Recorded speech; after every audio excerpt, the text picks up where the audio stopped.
Hello and welcome to today's webinar, Starting a Youth Council, Tips and Best Practices.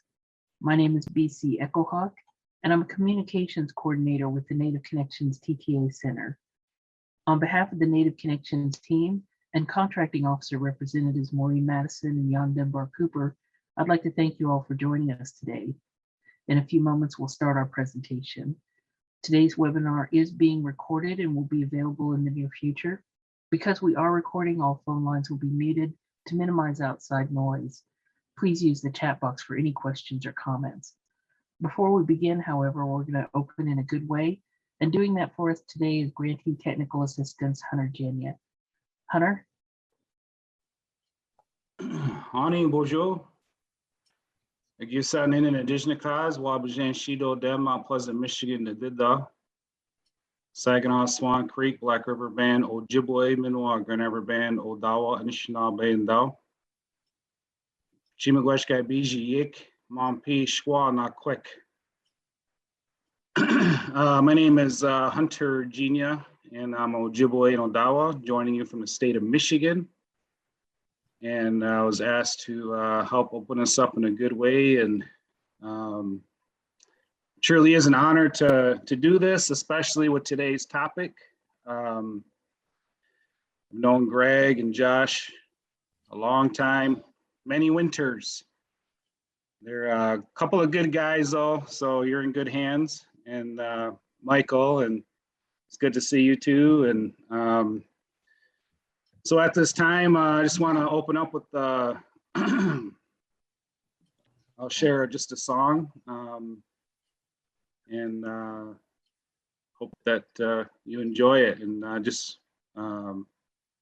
pray for good blessings for all of you and all of you that are working with our nephews and nieces across Turtle Island and doing the good work and answering our prayers that our ancestors have set a long time ago for this.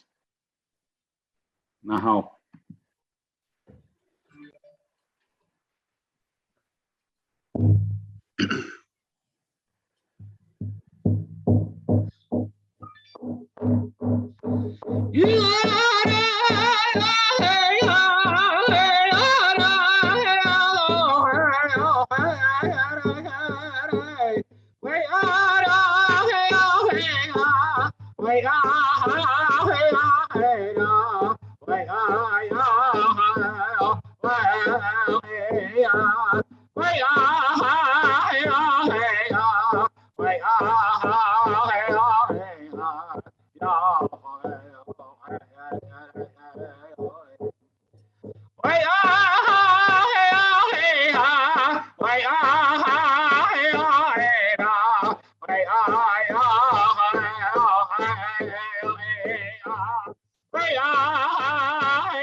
Thank you, Hunter. Wow, I almost fell into a trance listening to your wonderful opening. Thank you so much. Hello, everyone. My name is Sarah Pearson, and I'm part of the Native Connections team, and I'm calling in from the state of Virginia, where the rains have returned and cooled everything down a little bit. Next slide. Last month, we introduced you to members of the United National Indian Tribal Youth, or UNITY team. We described how to engage older youth through Youth Council, a civic engagement, community action, youth-led body. Today, we've asked them to return to share with us the steps needed to start a youth council, as well as some tips and best practices for its success. We're joined again by Honorable Greg Mendoza, Unity's Youth Program Director, and Joshua So, Unity's Youth Programs Coordinator, and they have brought adult and youth panelists who they will introduce shortly. I'm going to step out of the way and let you guys start the show.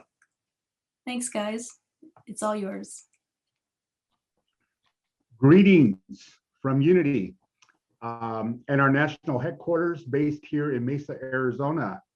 We want to thank you for joining us today for a productive webinar.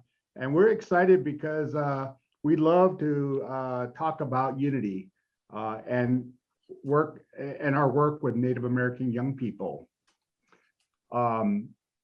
Just a little information about Unity. Our mission is to foster the spiritual, mental, physical, and social development of American Indian and Alaska Native youth, and to help build a strong and unified, self-reliant Native America through greater youth involvement.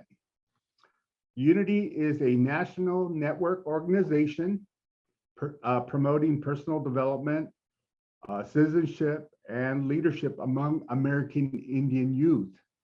The heart of Unity is its National Unity Council network, which includes 325 youth councils in 34 states. We are truly blessed to surround our work with many talented young people from all over the country. We just recently celebrated our 45th year, and we just returned from our national conference in Dallas, Texas. You know, when we think about the different talents of our youth, you know, a lot of them can be best described by their work in their tribal communities, their colleges, their high schools, or even urban Indian centers. And so what is a youth council? Native youth can make a difference, but they first must be organized and prepared for action. And an effective way to accomplish this is through a youth council. And let me say that through my experience of working with the Gila River Indian community over 34 years ago, I'm just very proud that the youth council that was started in 1988 still is in operation. But the youth council represents a practical way of enabling young people to have a meaningful role in helping to solve community problems. Keep in mind that youth councils are just as diverse as Native America itself. Each youth council maintains its own identity, and it's built upon the needs and values of that particular tribal community, school, urban Indian center, or college. By being involved with a youth council, young Native Americans can use their combined talents and energies to address major issues facing them today. A lot of our young people that are involved with Unity have presented those issues to their tribal councils, to their tribal leaders. Some work very closely with some departments within their tribal communities to promote their issues that they face. Youth design and promote their own programs that fit their needs. Young people who are involved with youth councils learn to accept responsibility. They grow through achievement and in the knowledge that they're making a real contribution to their community and to Native America. And we here at Unity have seen so much growth in our young people today. And we're just excited because they're doing wonderful things in their tribal communities, whether it be a community service project, whether it be a project focusing on healthy lifestyles, the environment, citizenship. Young people are doing a lot in Indian country. And we know that during this pandemic, it's been challenging for us here at Unity, but it's also been challenging for those youth councils that are working in their respective communities. So Unity is here as a resource, and we're just happy that we could have all of you join us for today's webinar. Thank you. Next slide, please. Next slide.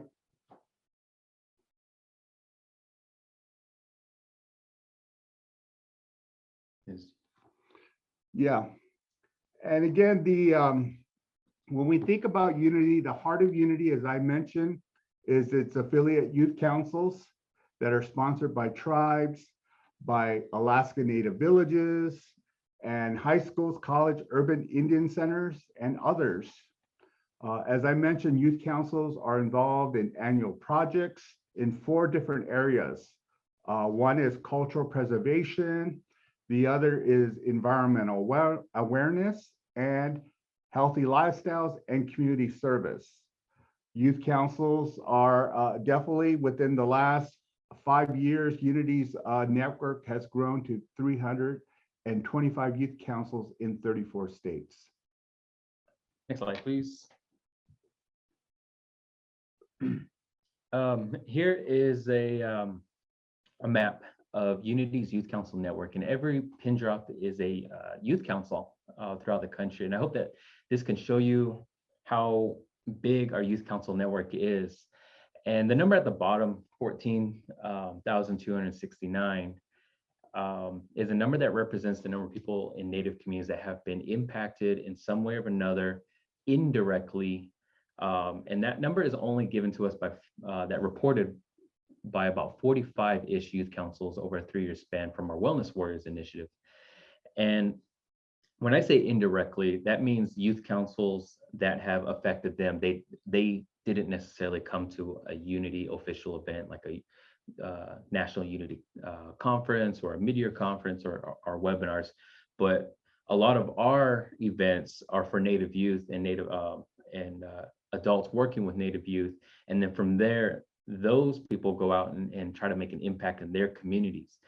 And when you look at that number, 14,000 is a pretty big number for only 45, around it's ballpark number of youth councils. But like what Greg said, there's 325 youth councils. So we can only imagine that the actual number is a lot bigger, that we are still trying to research and hunt down through surveys. But as you can see, our youth council network is pretty big, large, and vast. And we got youth councils in a lot of places, and we're pretty proud about that.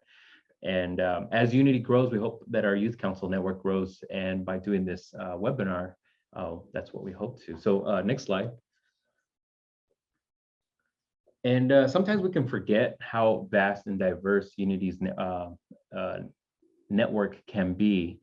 And a lot of times our perceptions of what Native youth and what Native really is shaped by Hollywood or our own perceptions of what Native is. So just to kind of put a face to our Unity network, you can kind of see here, and these photos are from some of our most recent events. And we finally had an in-person event, and just kind of want to share this with you guys and see that, we got students from Southeast Florida and all the way to the Pacific Coast in California. And they're all doing great work in and around their communities. And as the pandemic starts to, tail off, we're hoping that youth council activities begin to pick up. But go ahead, next slide, please. And the benefits of having a youth council or being part of a youth council is one, learning to work with young people and other young people on a local and national level. But building strong and lasting friendships. And I can honestly say that 80% of my friends come from those that I've met through Unity or just youth councils, because it gave me an opportunity to travel and go places. And I can go pretty much anywhere, most regions of the United States, and I know somebody there, or I have a friend. And recently I went to an event and I'm like, hey, I haven't seen, a friend from New York.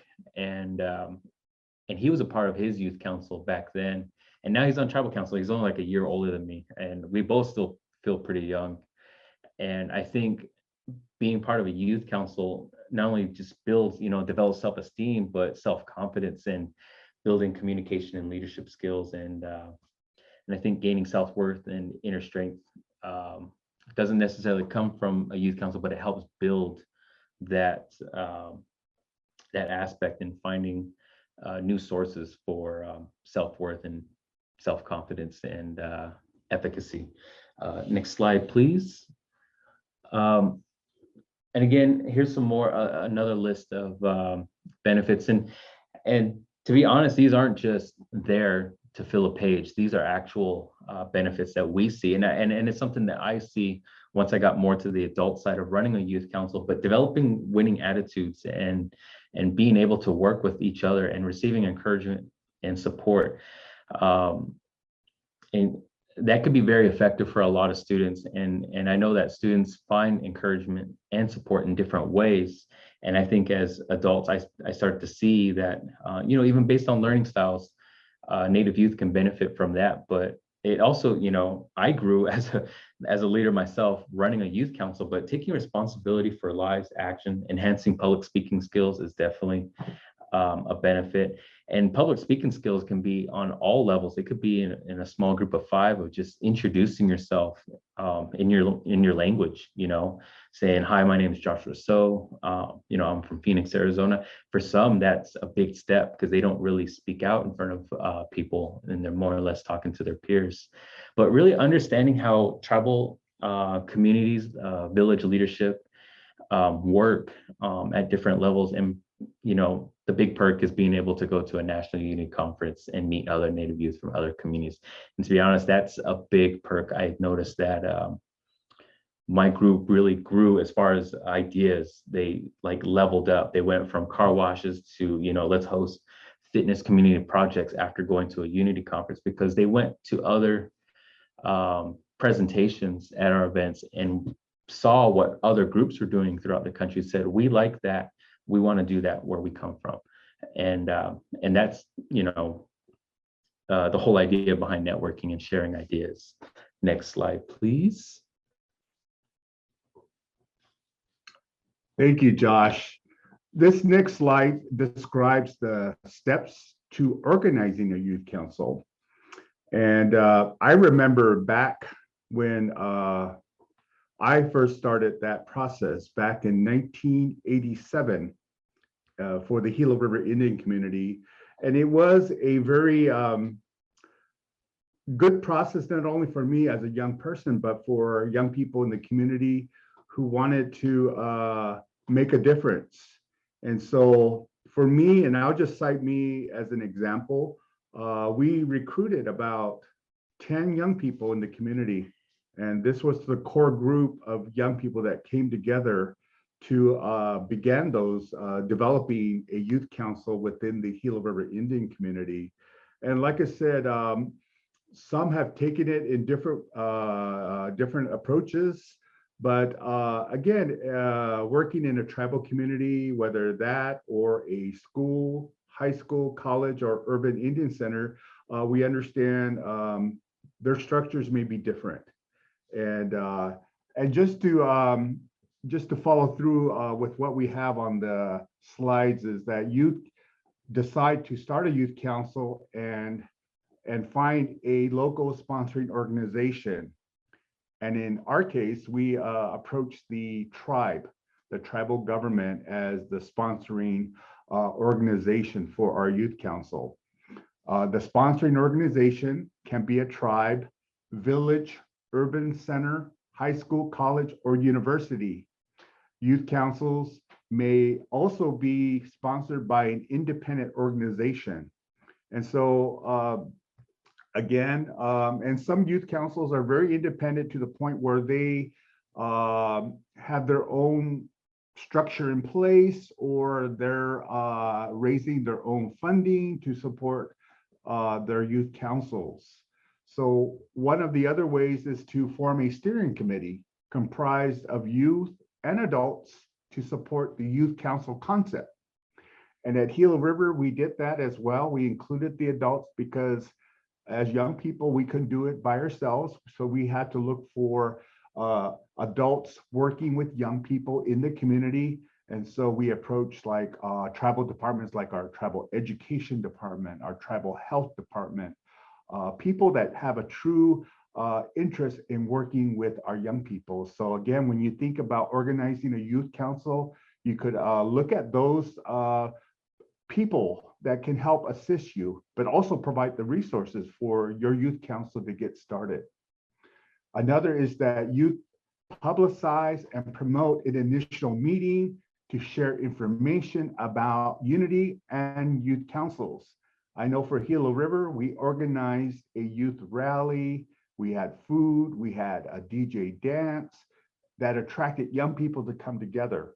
We also, back in the day, we circulated a petition so that when we were organized, we could have this presented to our tribal council for their review to know that we have the support of our tribal community. So we circulated a petition within all of our communities within the Gila River Indian community.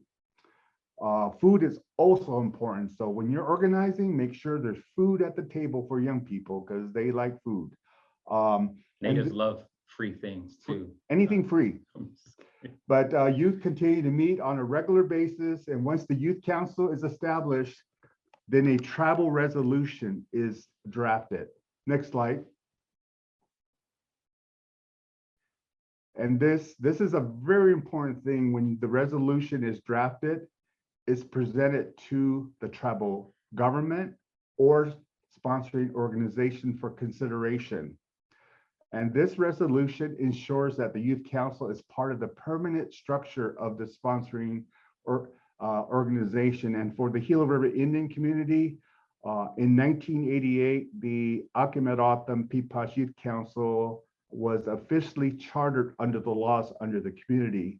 And what was so interesting about our resolution was that the tribe also allocated a youth affairs office that included a staff, that included a youth coordinator and a secretary, and a budget for programming, for traveling, and even stipends as an incentive for young people to come to meetings. So again, that could be written into the Constitution as well and to your resolution, so that will help support your youth council. A sponsoring organization designates a youth coordinator or an advisor. It could be paid, volunteer position, and it could be a tribal employee, a teacher, parent, or community member. So with Unity, as far as those that are part of the network, we have advisors that are teachers, some that are just community volunteers, and then we also have some that are very involved in their government, where they're actually paid or compensated for doing their work. So again, it can vary. A steering committee will help develop the youth council bylaws, and the bylaws are approved by youth council members and presented to tribal officials and sponsoring organizations. And that in a nutshell tells you a little of some of the steps that we have, but I would recommend that you go to our website at www.unityinc.org, because we have a tab under Youth Council, under membership, and it'll give you the actual full handbook of a draft resolution, a draft constitution, and steps on how to organize your youth council. Next slide. And then after that, elections are conducted by for youth council officers. Officers could be like a president. Some youth councils have co-presidents. Some have vice presidents, a secretary, treasurer. And again, it depends on the composition of the council.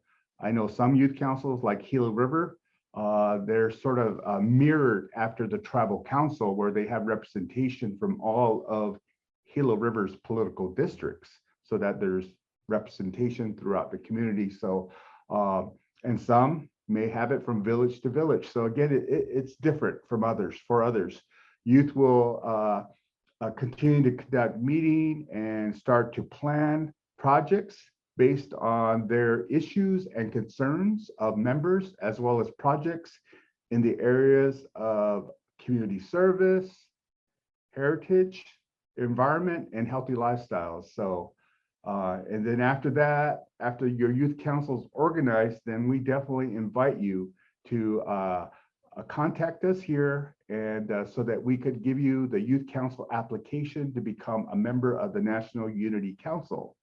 And once you're a member of the National Unity Council, you could designate a male and female representative to serve as your representatives, who can vote on issues at our Unity mid-year and national conferences.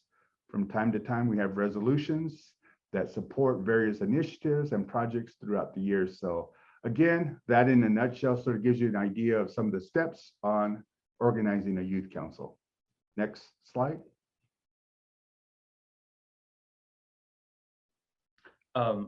Mark, if you can please share that document. Kind of wanted to, I guess, a little mini story, but the word youth council, I believe, might have came about from the actual Gila River Youth Council. And just like what Greg said, that they structured their youth council to have youth representatives from different districts, because their reservation is broken down into districts. And I know that when you look at a high school club, they call them clubs, but you got to keep in mind that youth councils can be shaped differently. They're all different. They all look different. They all function different. And I know that some youth councils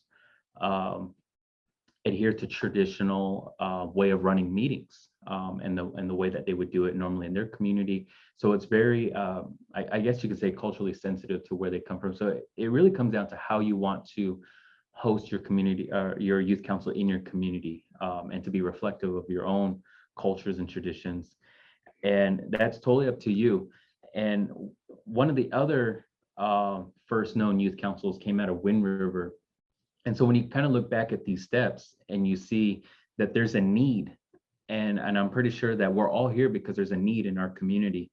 And then we're looking at youth councils to help combat the issue of that need. So in Wind River, there was a rise in teen suicides. And this was back in the 80s, I believe. And one of the things that some youth said, we need to form some kind of program or group and tackle this. And his name was, the student that said that his name was Eddie Wada. And we now have one of our awards named after Eddie Wada.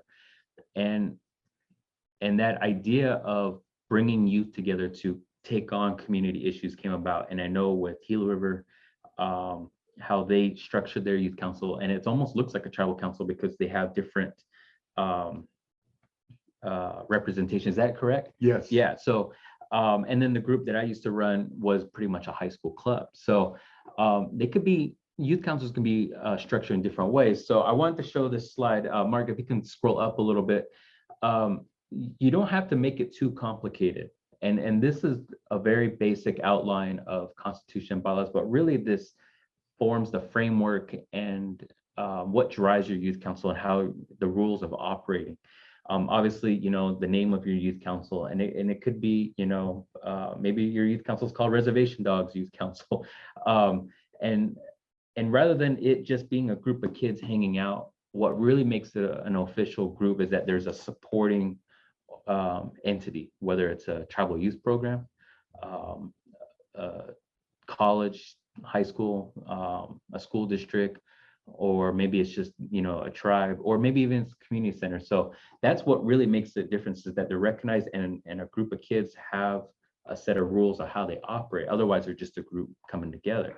If you scroll down, obviously it says, you know, the name of this group shall be this youth council, but Article 2 provides, and this is just an example, you know, what's the, I guess, the vision and mission statement, what's the directive and purpose of this? And this changes from place to place. If yours is operating to find academic opportunities, you have it spelled out there. And if it wants to, or if you just want to do community service projects, and a lot of it could be broad and open based on what you want to do, but it spells out the purpose. And then anybody that looks at this, you know, 10 years from now, who, or another advisor that takes over it and says, well, let me see how this group runs. And they look at it and say, oh, okay, obviously here's the name and this is the purpose. Okay, cool. I know what we're doing. And then go ahead, scroll down a little bit. And then you can talk about membership. What does it take to be a member? Do you have to be part of a school district to be part of it? I know that when I was running my youth council, we were starting to attract students from other school districts, but I had to let them know, liability wise, I can't give you a ride, in our school district van, and we had the old, even though we were an urban school district, the Mesa Public Schools, our Native American program had like the oldest res looking van. The paint was falling off, but you know what? That we still went to Sonic and everything. We weren't supposed to, but that's where the rules spell out who can be a part of it, and I think it was a good problem that we had students from other places wanting to come out. And then in Article 4, it's who's going to run it. Your officers, your president, how many, some people have co-presidents and some want multiple officers. And that really spells out who's going to run it, who's takes the lead, and how is it, what's the rules of running. Well, I guess I just said that, but go ahead, scroll down again. And yeah, we'll stop right here, Article 5. And then obviously you have your supporting group, an advisory council. I know this one changes from place to place. Sometimes there's, I know for ours, we had a parent advisory committee, and that PAC committee also looked over our public schools Native American education program. But they're definitely, it's kind of like a board of trustees in a way, somebody that's going to look over. And parents definitely should be involved. I know that could be a tough task as well, but trust me, you get parents involved and they like what you're doing. And sometimes students don't totally feel every meeting. It's kind of like sports. Sometimes, a student's like, I don't want to do this weekend. And really it's just a momentary thing. Trust me, getting parents involved definitely helps, because once they run home, they don't want to come back, then you can just call the parent, and the parent's like, you know what? Yeah, he was just hungry, and then they bring him back. Go ahead, scroll down. And I'm just kind of going to breeze through this last part. I definitely want to ask and lean on our panelists, and they run youth councils, and some of them are part of youth councils, so they'll definitely share some of what they do. But as you can see here, pretty much spells out what, how they're going to run the meeting, Robert's Rules of Order. Greg's really great at that. I know that he's been definitely working with some of our youth leaders on our executive committee, and just spelling out the quorum, what it takes to operate your youth council. And go ahead, scroll down. I think this is pretty much about it. Oh, last one before we end. This is committees on Article 7 here. When running a youth council, and this is coming from experience, in a perfect world, it's nice to have all the students get together and plan one event. But truth is, you're not going to always get 100% interest in one particular event. Some students are going to want to have, say, a fundraiser. Some are going to want to have a bake sale, and these are just examples, or a car wash, or some want to do, look for donations or sell beadwork or something. And if you just say, well, we're going to do this one, you're probably going to lose interest in some of the other students. Committees can help solve that, because what you can do is you can place interest in 3 different areas. And when the last year that I was working with a youth council in my community, one committee was on fundraising, and they came up with all the fundraising ideas. But some of them wanted to do community projects, and I let them do 2. One committee did the fall project, and the other did the spring project. And it was really interesting because I let them come up with the ideas, and when they did come up with the ideas, one said, we're going to do one on health and fitness, and the other one's going to do on education and scholarships, because a lot of them were graduating. They wanted to do that. That way I had 3 different ideas going, and any student that was new said, well, I'm looking for scholarships too. I want to be on that committee. And then if they brought a friend, they're like, well, you know what? And then they're probably from the basketball team. They wanted to do the health and fitness one. So Committees really help solve interests in a group. And that way, when you have your meetings, you're getting reports from 3 different ideas, and you have a very effective youth council. But I'm gonna go ahead. If you want to just kind of scroll down, there's only, I think, one or 2 more pages on this, but just to kind of brisk through bylaws, I think they're pretty self-explanatory, but the last one is resolutions. We won't get into that, but I want to go ahead and go into the next one, the panelists. So if we can go back to the main slide. Yep. Next, there we And go. we want to introduce our panelists, and they can tell you a little bit about their youth councils and where they come from and whatnot. So, and feel free, we're gonna have, we're here to answer questions on putting together youth councils or starting youth councils in your hometowns or in your programs and whatnot. So go ahead. Okay, thank you, Josh. And our next portion is our panelists, and we're very honored to have 4 of our adults and youth that are with us for this webinar. Our first panelist is Mr. Michael Preston. He is a member of the Gila River Indian community from Arizona, and he is the Youth Council Coordinator for the Akimatatham Peepash Youth Council. As I mentioned before, the Youth Council was chartered in 1988 under the laws of the Gila River Indian community and is currently celebrating 33 years as an active, fully funded youth council representing the Gila River Indian community. Michael is the former president of the National Unity Council Executive Committee. Also with us is we have Nicole Nels. She is Navajo from Hard Rock. She works for the Winslow Residential Hall. She serves as the Youth Council Advisor for the Winslow Residential Hall Youth Council. We have with us a student, and she is our former Unity female co-president. Her name is Kiera Toya, a member of the Jemez Pueblo of New Mexico. She currently serves as the female co-president for the Jemez Pueblo Youth Empowerment.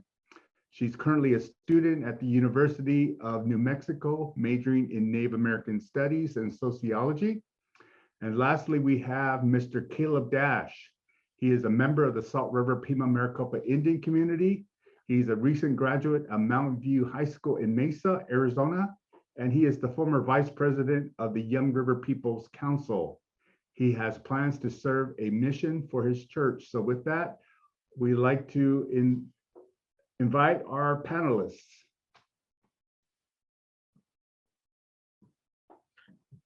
Yeah.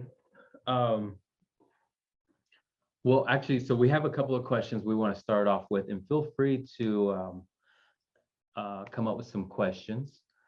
And if you don't want to ask in person, you could always put the questions in the chat box, and we'll get to them in the meantime. But first, we'll start with Michael. Michael's definitely great at this, but can you please share a little bit about how your youth council's constitution and bylaws affect your youth council and drives your youth council? Thank you, Josh. I'm happy to share. So how our youth council is built is around the tribal government. And so the function is to give young people in the community a voice officially within the government.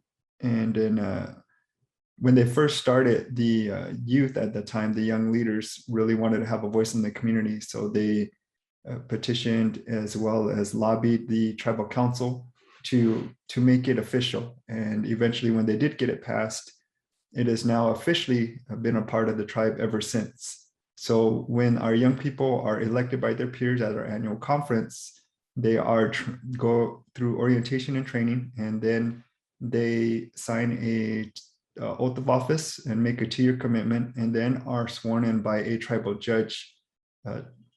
Once that happens, then they start their term. And so our community sees them as young tribal delegates. A lot of organizations will reach out to them in regards to getting them involved in certain programs or activities, as well as getting support and ideas from them.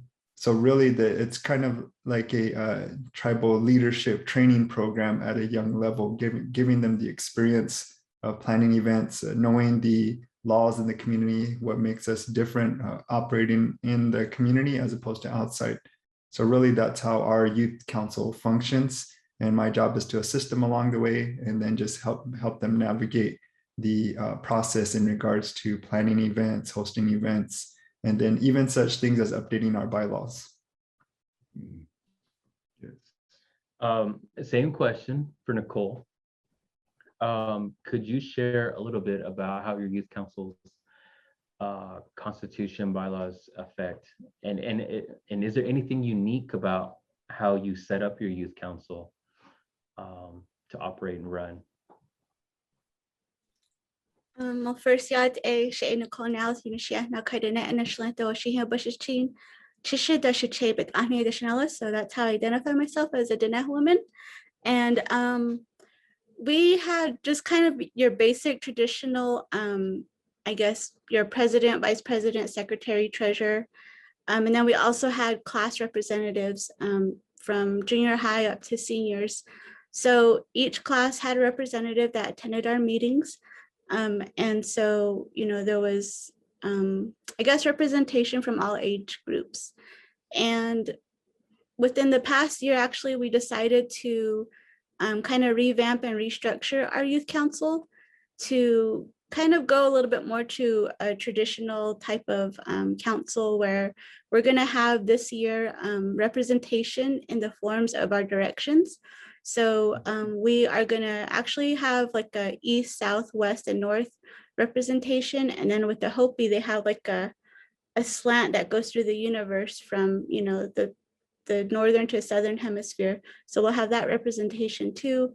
So the elected ambassadors, I guess, will represent one direction and they'll have shared duties.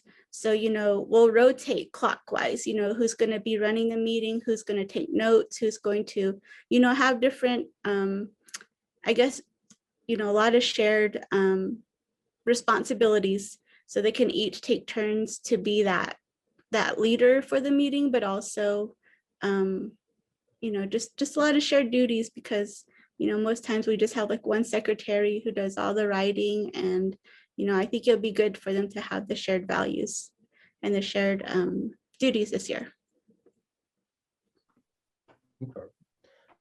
That's cool. And I know that you mentioned clockwise, and in our culture, we do things clockwise traditionally. And I want to ask this kind of the same question to Kira. And I actually have two questions, but if you can tell us a little bit about your youth council, and I know that yours is in your village and holds traditions pretty tight and close. So if you could tell us a little about your youth council, and I have a second question after that for you. Okay, thank you, Josh. So our youth council started back in 1993, and then it was endorsed by our tribal council resolution in like 1996. And so the Native American Youth Empowerment, also known as NIA, has been around for a very long time. We have it's been serving students and youth from the ages of like 13 to 26, so around the ages of unities requirements. And so pretty much what our purpose or our purpose is to empower the youth in our community through education while upholding and sustaining cultural values, language, tradition, and as Hamish people, culture, language is so important to us. We are the only Towa speaking people, and our language isn't written. So just verbally, it's just really important to pass it down to our young people. And so that's why we uphold cultural values through dancing. During most of the time, we're speaking our language, or we're teaching each other our language. And so I think that's really great. Um, and we've learned from our past advisors, just like daily cultural values that we uphold as Pueblo people. And I think it's it's a really cultural based youth council rather than Yeah. Oh, I have another question. you know what I mean? Yeah, Yes. go ahead. Can you share a little story, and then I'm going to have Caleb answer this too.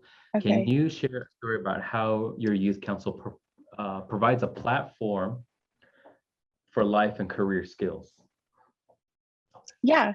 So through the Native American Youth Empowerment, in the past, I would say actually for a while now, we usually are funded by mainly on fundraisers. And so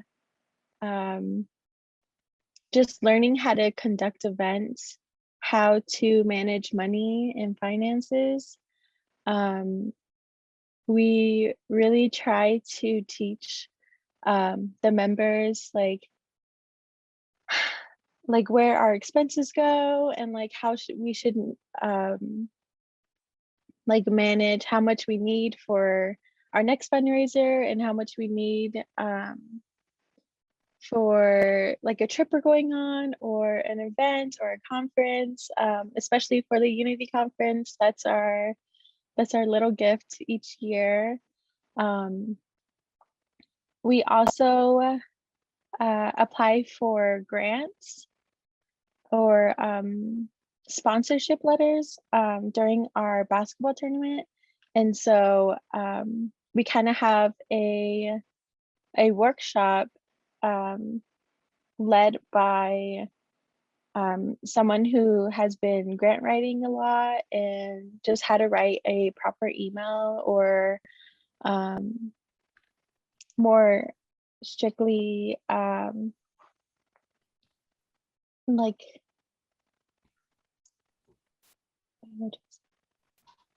Well, I can't think of the word right now, but you know what I Okay. mean? Yeah, yeah, Just preparing for that. yeah. It's still morning. Well, it's morning here. I think it's lunchtime here. But Caleb, same question. Can you share a little story about, or how your youth council provides a platform for life and career skills? I know that you just graduated, so how has your youth council helped and prepared you? Well, for my youth council, we tend to do is we have like different well, we shadow some people sometimes. So before the pandemic, we actually had like this time where our youth council advisor, which is Christine Porter, and some of the other people in the legislative office, such as Angela Williford and Greg, I forget his name, sorry, but they'd help us find people to job shadow. And so I remember they took us on a trip, and I job shadowed. One of the things I wanted to do was become a pilot. So I job shadowed someone in the Air Force, and it was really awesome. But other things that we like to do are we have community events to help with finances. One time we had a community event where we got to help finance, we got to help show youth in the community how to plan their finances for the future. And so we'd have like these little tiny kind of like Monopoly style games where we'd go buy like a car and we'd budget that and see how we'd pay for it the next quarter. or we'd like pay our phone bills, or like, oh no, you get a baby or something like that. Like we'd have these unexpected things like the chance cards where we'd have these random things happen to us. And so we'd have to plan for that. And so it's just little different events that we try to help our community, or we do with each other, that we just like plan for our future, our careers that we want to be in. That's pretty cool. Caleb, I just want to add this, and you're being humble. Please describe the law that was just passed that the Youth Council initiated that got approved by your tribal government, your tribal council. The no texting and driving one? Yes, sir. That one was passed a while ago, and I wasn't on the youth council at the time, but my sister was. And basically what they found was one of the members of the youth council at the time found that was doing a job shadow for the fire department, I believe it was, and he found that a majority of the time, many of the car accidents in the community were caused by texting and driving at the time. So what they did was they planned to pass a ordinance in our community which stopped texting and driving and banned it and made it a law in the community. And eventually that was actually followed into city laws. So around the state of Arizona, several cities here, they have the no texting and driving law, as well as on our reservation. And they're trying to adapt that into other cities here, and even get it passed into the Arizona legislation. So it'd be an entire state of Arizona, no texting and driving. Awesome. Okay, cool. I didn't know that your youth council was doing job shadowing. That's actually a good idea. Now, I'm going to cycle back through to our adult advisors. If you guys have any questions, feel free to ask. I know you guys are thinking of some. Mark, can we get the next slide up? Because I'm going to ask Michael a question, and plus he had some pictures that he wanted to share.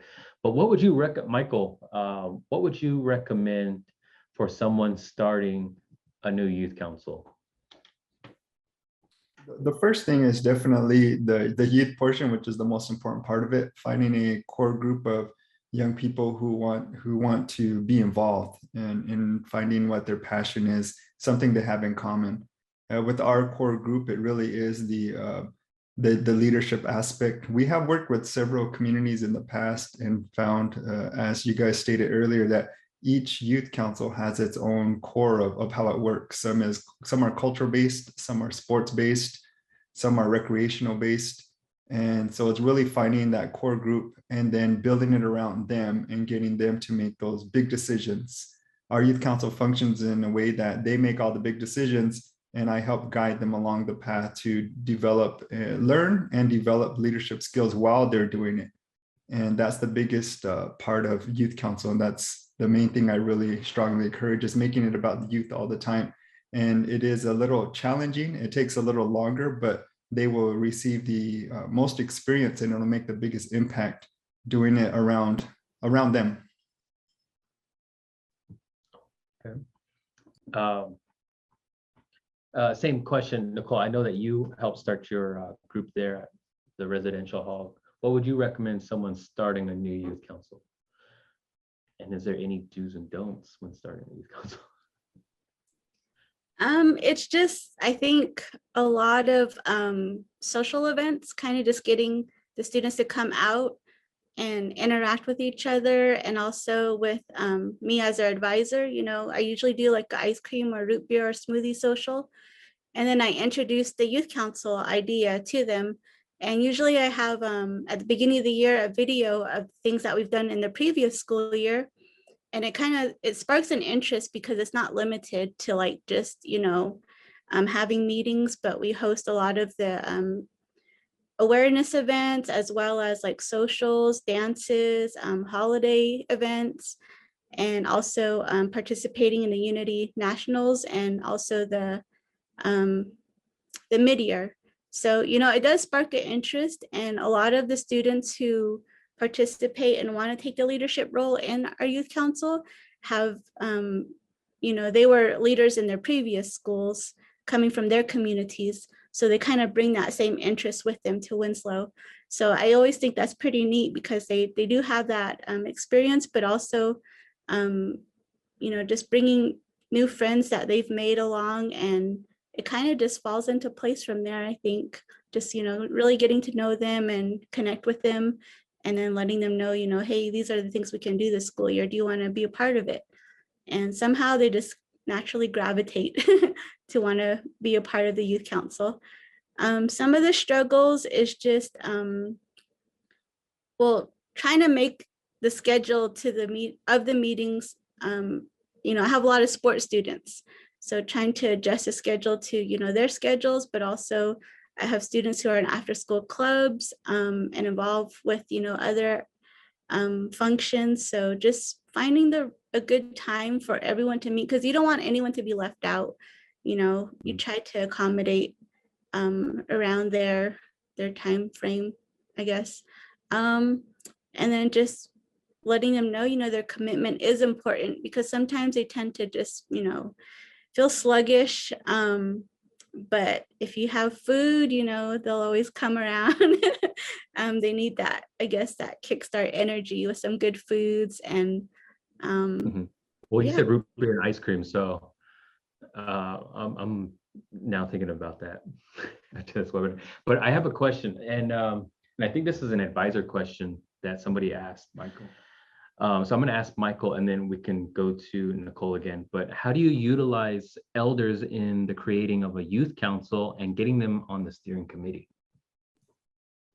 We reach out to, we have a couple of groups that work with elderly. We have an elderly concerns group in our community. We also have a Council of Elders organization, as well as our Department for Elderly Services. So we'll reach out to them and utilize them to let the elders know what we're planning and inviting them to be part of it.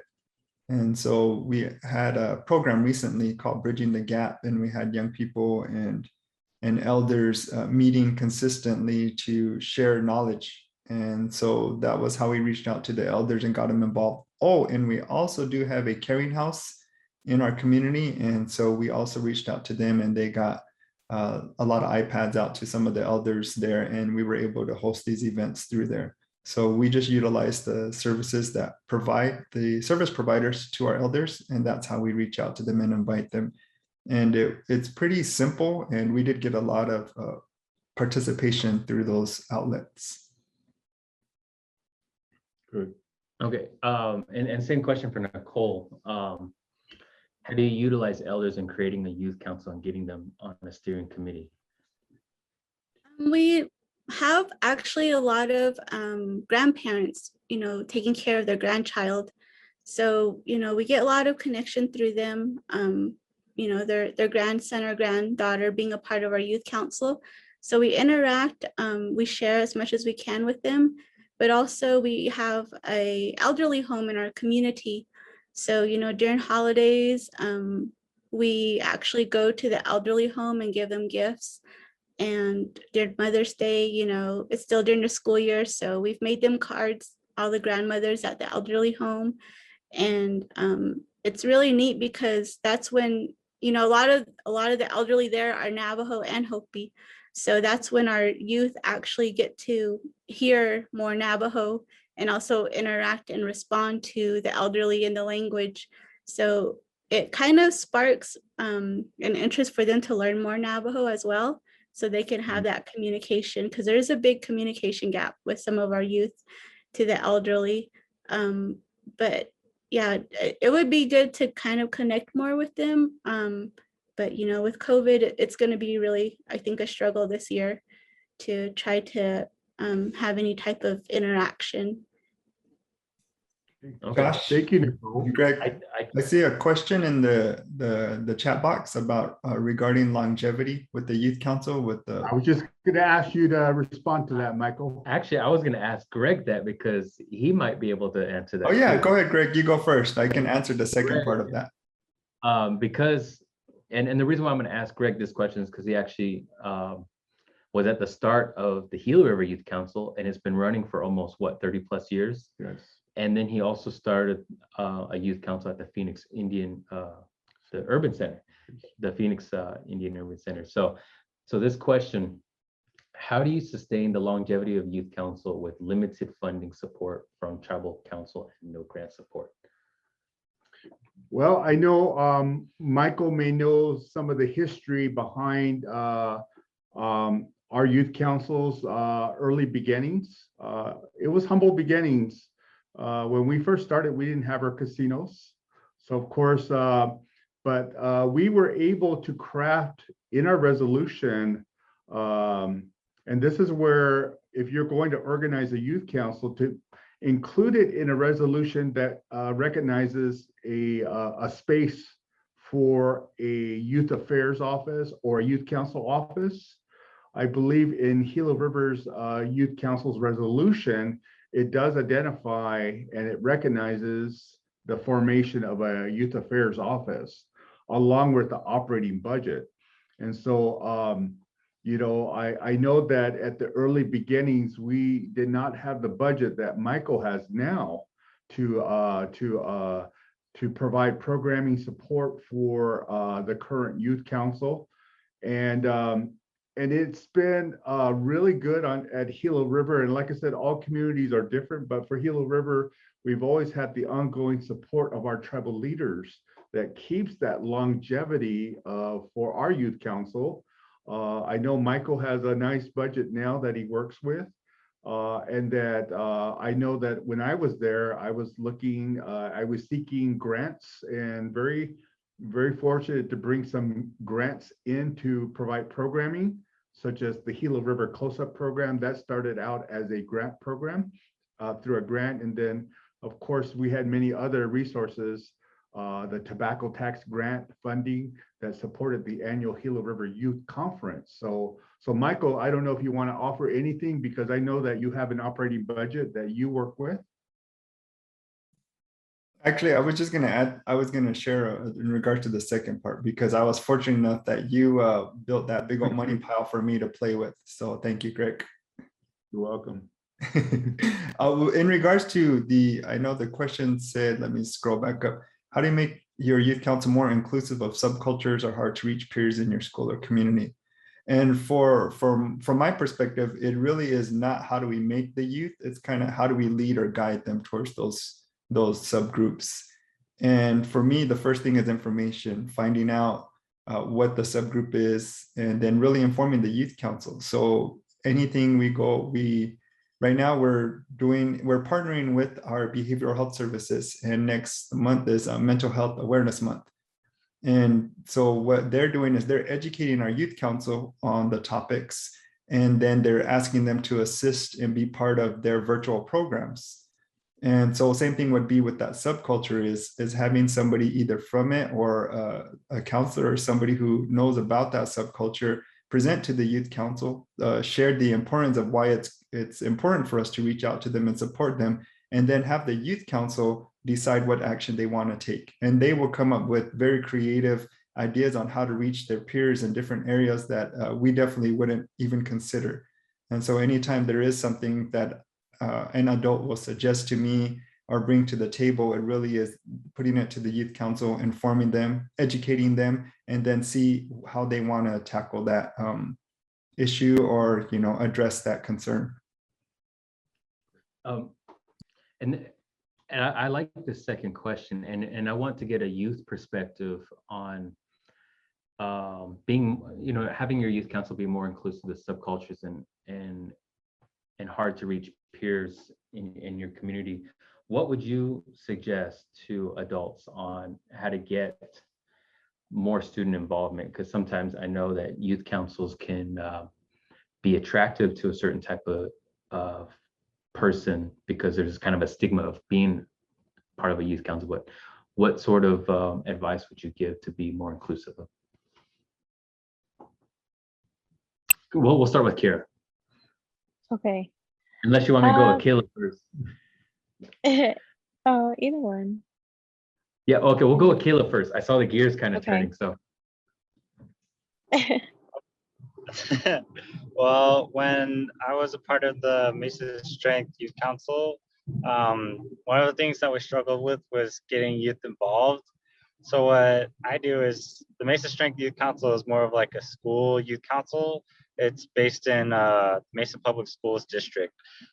So what I do for my school, which was Mountain View High School at the time, is I'd actually go out into the courtyard and I just like go up to students and be like, hey, have you heard of the Mesa Strength Youth Council? And just like talk to them like how if they have heard of it, or like if they've thought about joining it, or different ideas that they've had. And so some of them would be like, yeah, yeah, yeah. Some of them were kind of iffy. They were like, I don't think that's for me. And so it's just like letting them know that the youth council is there in the first place. And then the second step we do is usually we'd have an event. So on campus, we'd usually have like a sale or something. I know Josh doesn't, when he was part of the Mesa Strength Youth Council, they didn't have fire bread sales, but things changed. And so we started selling fry bread. So that'd be one of the things we do on our campus is we'd sell fry bread, and we'd usually get a lot of students to catch our attention, and they'd be like, oh, I heard you guys making fry bread, stuff like that. So we'd get a lot of students coming to us, and then we'd be like, yeah, yeah, we're part of this youth council. And so some of them would actually join afterwards, and then we'd like tell them about some of the field trips we go to and just like different things we do for our community, like whether we were doing like service planting flowers or just cleaning up the campus. And then we tell them like different events that we go to, that like campus tours of colleges, and we just like meet up with other schools in the district and just like plan different activities. Like I remember we had a basketball tournament too, and so it's just like these little fun activities that we kind of invite them to, while also telling them the different services that we do for our community, whether that be culturally, like cultural exchanges, or just like little parades that we'd be a part of. And so it's just telling the youth that and inviting them.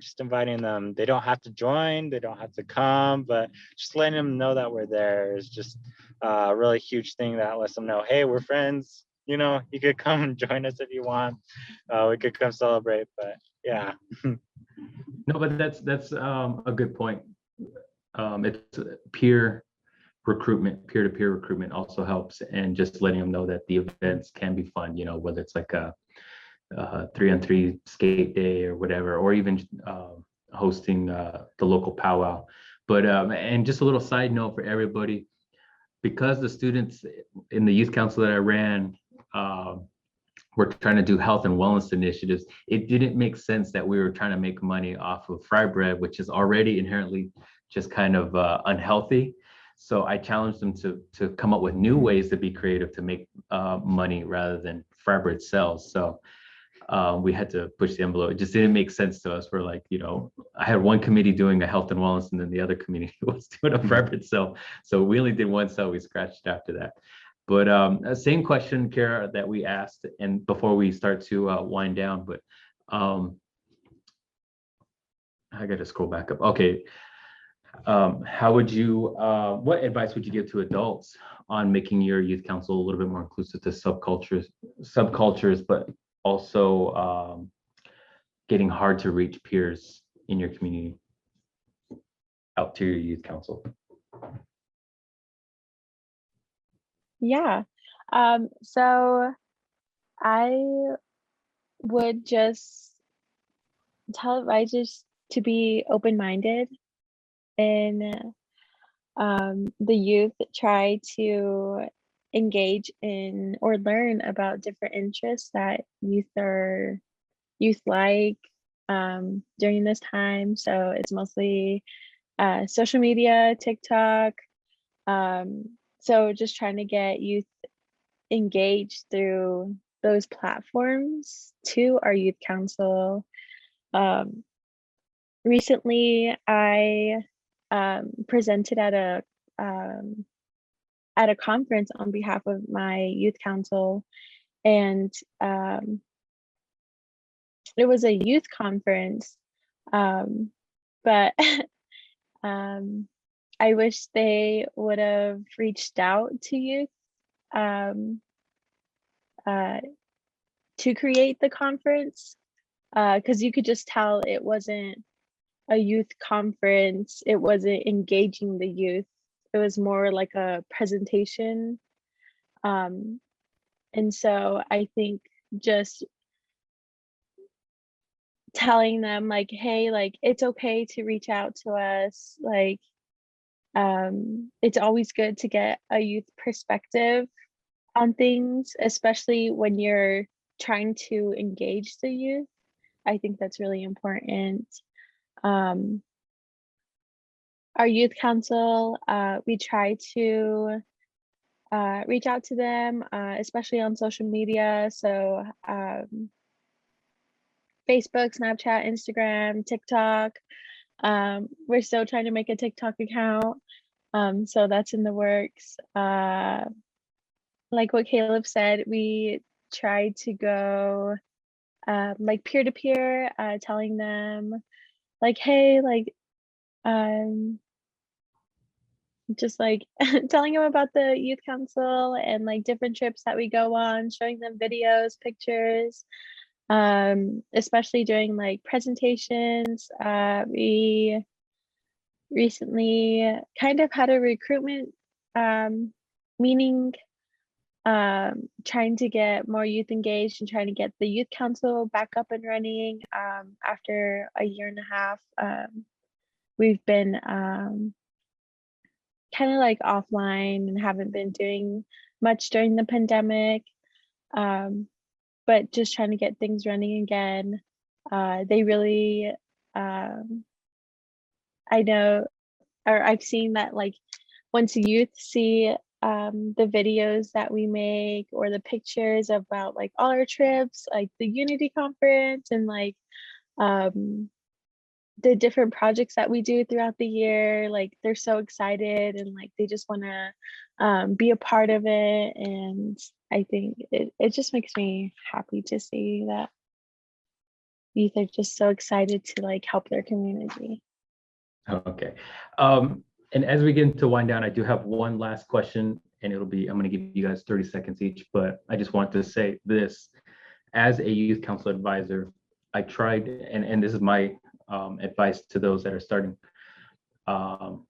It's easy to get caught up in trying to have numbers to prove, effectiveness and stuff like that. But sometimes, the numbers aren't always going to be consistent. And for example, having, a youth council of 40, and then the next year you only have, 10. I wouldn't totally, call that a failure. Sometimes that 10 could be really effective too.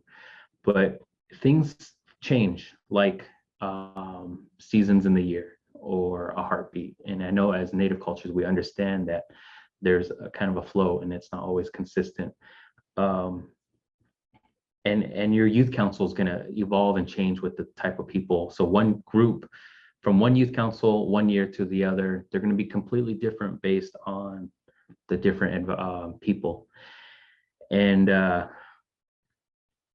I guess really it's just being mindful that your group can be different. And it's just like us as people, we have 40,000 different thoughts a day.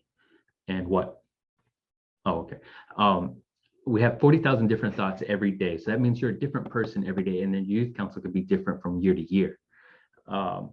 And 1 year I had a bunch of girls in the group, and then I was like, where's the guys? And then next thing you know, the guys started figuring out that there was girls in the youth council. So they were going to hang out there. And then all of a sudden it switched. And then I had an influx of a bunch of male students versus female students. And I was like, this is kind of funny. And it literally changed, throughout the year. And so just keep in mind that your youth council will change and evolve, and it'll get better. But in 30 seconds, I'm going to time you guys on my phone here.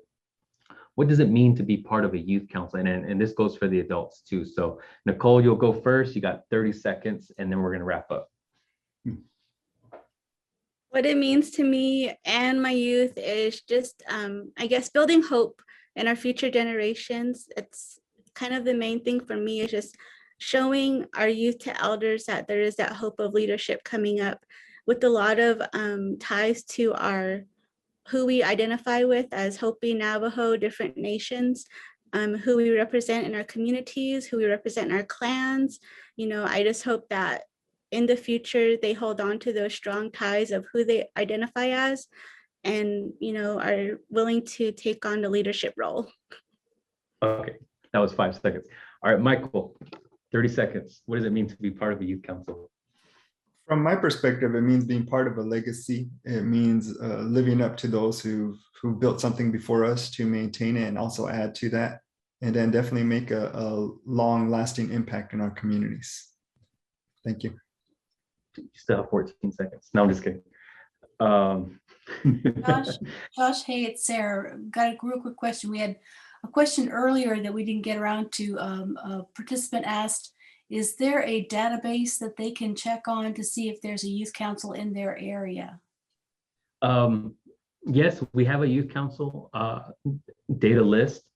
We don't freely give out their information, but if you email us and tell us where you're looking, we can definitely try to connect you to a youth council that's in your area and network. Can you put your email in the chat box for them? Yeah. I'll definitely do that. We'll put Greg's. I'm just kidding.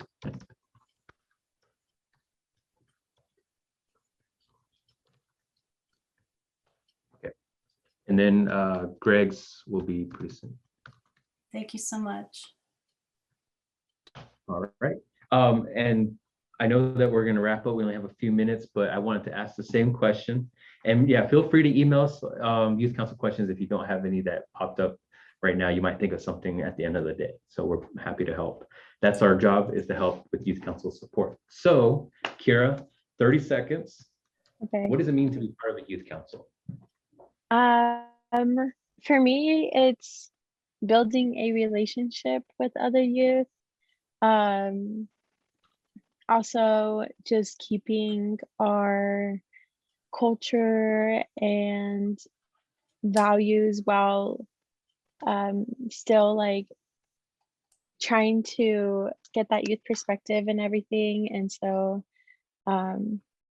yeah, I think I don't want to go more because I'm just going to keep on talking. All right, same question, 30 seconds. Caleb, what does it mean to be part of a youth council? To me, being a part of a youth council is serving the people. I find that providing service is kind of one of the main things youth councils do, especially for our elders or just youth in general. It's kind of helping the community come together and focus on issues that we want resolved, or helping prevent issues. There's drug awareness, suicide prevention, just all these issues different indigenous communities face, and it's just serving the people and helping figure out how we're going to fix these problems. And so that's what I find important. All right. Thank you. Good. That was 35 seconds, but all right. No, I'm just kidding. Thank you to our panelists and for coming out and sharing. I know that they're busy with school getting started and everything. So if we could check the next couple slides, and I believe that's about it. Next one, that was Michael's. Yeah. I don't know. Do you have any closing comments? I'm good. On behalf of Unity, we just want to say thank you. Thank you for the opportunity. And I want to thank Michael and Nicole, Caleb, and Kiara for your help today. Definitely made our webinar good and productive. So again, on behalf of Unity, we thank you for joining us today. Yeah. Thank you, Unity team. BC, you want to take us home? Thank you, Sarah. Thank you, Michael, Greg, and participants. We really appreciated having you join us these past couple of webinars and sharing your thoughts about youth and how you're getting them all together and helping us create some leadership for the future. So again, we thank you for that. And I think all of our listeners who are on right now, we are finishing up our option year. And if you are with a program and have a suggestion maybe for a webinar for next year, please don't hesitate to contact your GTA and let us know what you'd like to see. We're here to present these for your benefit. We hope it helps with your program, and we appreciate you having joined us the past year. So thank you very much. Thank you.